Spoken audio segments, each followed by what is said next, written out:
All right. Hello, welcome back. So let's take a deep dive into formal definition of concepts of position, velocity, and acceleration in a very particular case, the most simple case that we can look at, and that is rectilinear motion of a particle. So there are a few things we need to define first. Most importantly, what is a particle? Particle, as the name suggests, is something, an entity, a piece of matter that has no physical size. So size, if you can neglect the size of an object, that object can be considered a particle. Size is negligible, and obviously we don't have anything that is in practice a particle. Everything has a finite, non-negligible dimension. But as we will see later, bigger items like a car or a planet or anything, depending on how we are studying them, if we are studying their translational motion, usually can be approximated as a particle. The only thing that becomes important is particle cannot rotate. Can't rotate. Or we cannot define rotation because particle does not have any size. If you turn it, it remains basically the same thing. So that is what separates a particle from a rigid body that we usually have, is the concept of not being able to work with the rotation of the particle. Translation is fine. If we are studying translation of a system, assuming it is a particle is just fine. So now that is particle. Another thing is rectilinear. Rectilinear motion. It is motion along along a straight line. Motion along the straight. This is along. So that means I have a path, a particle of negligible dimension, and it is restricted to move only along that straight path. And that is rectilinear. So with these definitions, we can now start formally define kinematic variables of position, displacement, velocity, and so on. And this is a pattern you will see a lot in this course. We start with a condition, then we go and work our way from defining position and defining displacement, the velocity, then acceleration. So you will see this pattern a lot in this course. Where the basic part, position.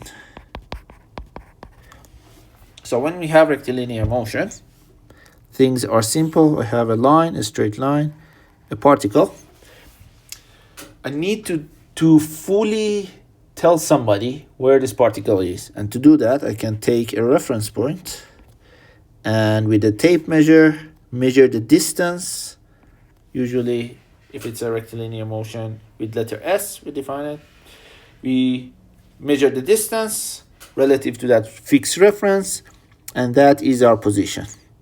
So position is S, this variable S. Note that in this case, position can be negative if the particle is in the opposite side of a predefined positive direction. We call it negative value. So this side is negative, that side is positive. And the sense is arbitrary. Either way can be assumed positive. And that's it. That's all you need. A reference point, a tape measure. And with that, you can fully describe position of a particle. One thing to note here is position the way we define it here, this position, how do we write it? Here, S is scalar, meaning that you don't need a vector form, a particular direction in a space to define it. Only the magnitude and sense that is positive or negative. So positive or negative is enough. Is enough to describe the location of this particle perfectly. And the reason we don't need a vector notation here is that we know, we have this pre-existing knowledge that the motion is restricted along this known straight path. So that is position. Let's, before finishing up this page, let's define another thing. And by the way, as before, the unit in SI is meters, or we can use any other length unit, such as foot, inches, millimeter, kilometer, miles, and so on.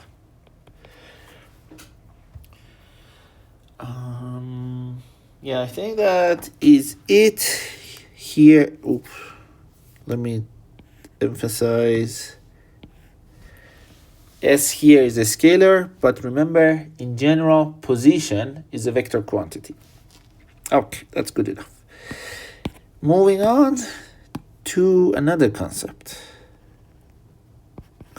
of displacement. So displacement, as the name suggests, has some notion of change in it. So again, this is my reference or the path. So I'm reference here. Originally, I was here, defined by position variable S. And at some other instant, I move, come here with a different position variable S prime. Now this change, that we call it delta S, is our displacement. So displacement, let me write it here. Displacement S is S prime minus S. Because it's a change in position, it has the same unit as position. So unit is meter and so on. Meter, feet. And take a note of the sense as well. If, for instance, let me draw it in the other extension. If I was here at one instant, so this was my original one, S, and I go further away, S prime, then my direction, I go backwards. So this is actually a negative value of displacement. So take a note of in which direction we are adding or subtracting position.